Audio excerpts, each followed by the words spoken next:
Yo, Shane. Jared. GTC. We're talking Speed Week.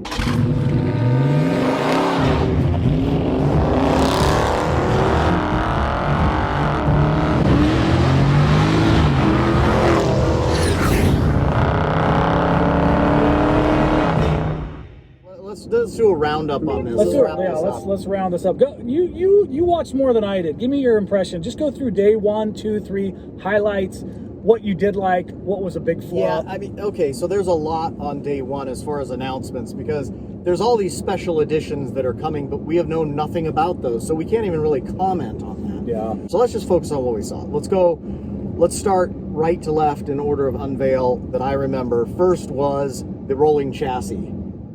Okay, again, for racers, right? For again, and hey, all power to anyone that wants to do that, but are these just leftover parts? That's what that's the impression I got from the body. Yeah. They just go, hey, we got a lot full of Challenger unbuilt bodies, or whatever they are, and let's just sell them. Let's just sell them for $8,000. By the time you put a little bit like, I mean, the funny thing is, it was like the garage is what they call right there inside the garage. It did kind of feel like a garage sale. Right? It was like the garage goes up and they're like, yeah, we got this leftover body, we got a rolling chassis. Well, where's the engine? I don't know. You figure that out. I like that. Then they went with the body that you mentioned. So you can get a body in white. It was just a body in white. So you still got to take the body and stack it up with a drivetrain on. Okay, so for $8,000 or whatever, that's fine.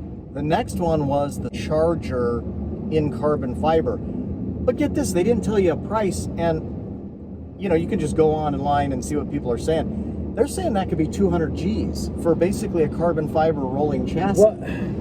You could end up with a $600,000 car build.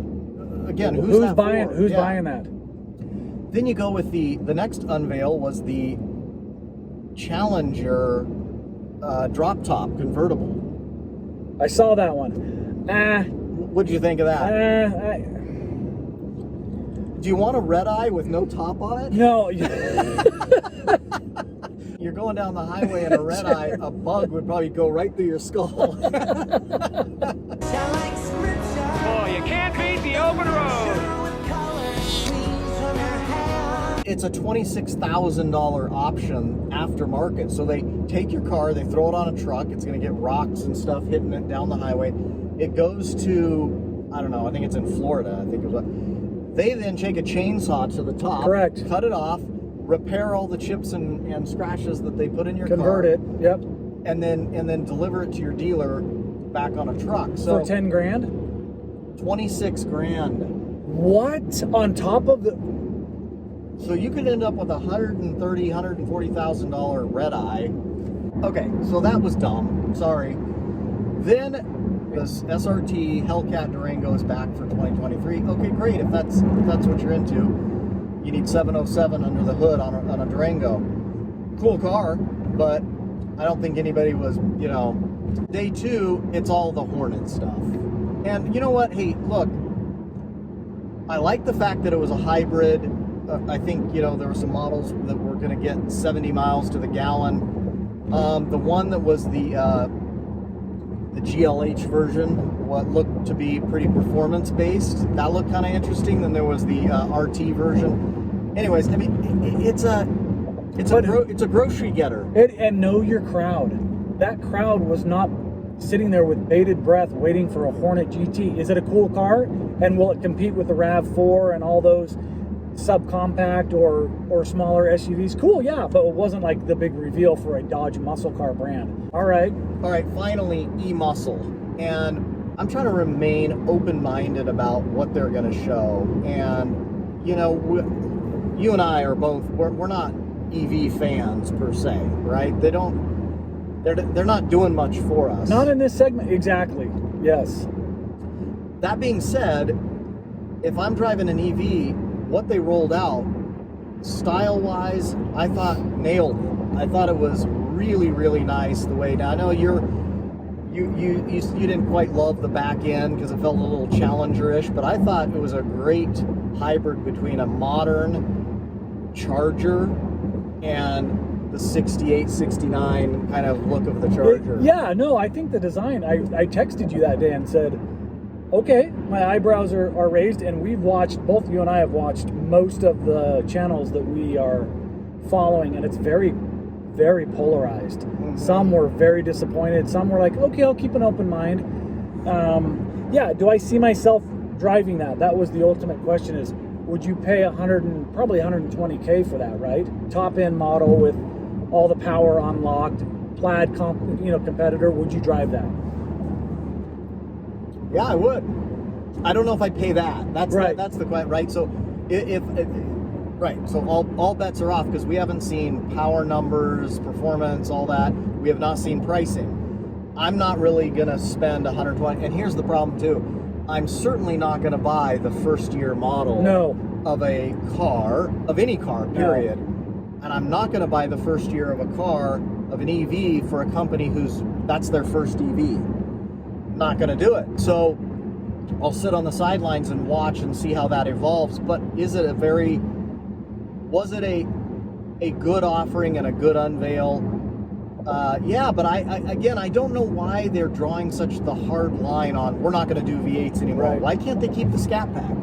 Well, let's talk about so are you going to see massive exodus from Dodge brand over this?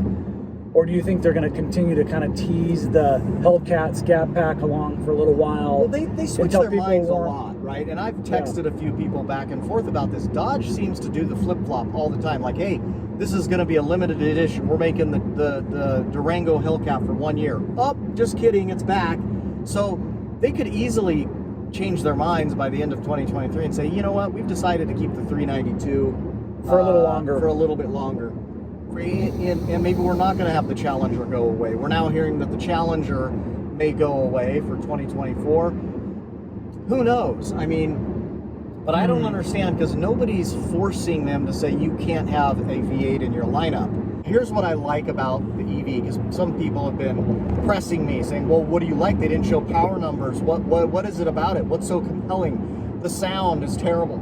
Look, I didn't hate and I didn't love the sound. It's just new. It's different. It's like, what is this? And I watched a lot of people's videos and they were saying that they're the same as me. They want to understand, is that sound being amplified from the motors? Is that what's going on? Yeah, it's something very, so I want to know.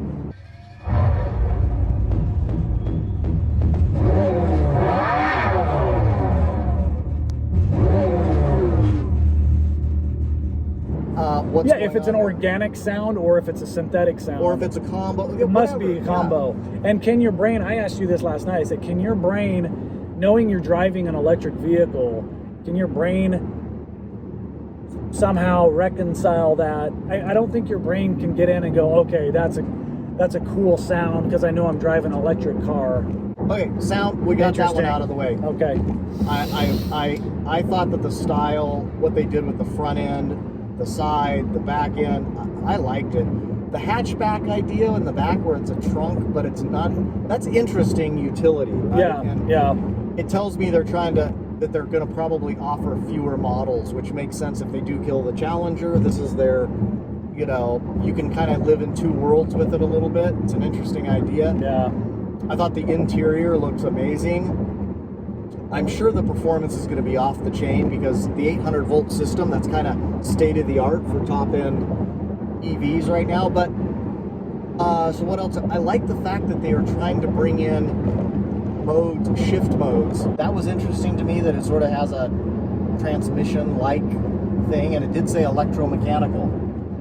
And then I kind of like the donut mode, the drift mode. Yeah, I like some of those ideas. Yeah, they're trying to give you that tunability, or at least feeling like you can customize, which makes me think maybe you can change the sound or add software. Maybe. So are they going to come in and look at the current trim levels and say, okay, we're going to offer SXT, GT, RT? I think so. Scat Pack and Hellcat levels, those. It says where 3 power levels. I think those are your levels. So there's your 3. I think your GT, your Scat, and your Hellcat level, your Banshee level. Okay, remember my video I did on brand category?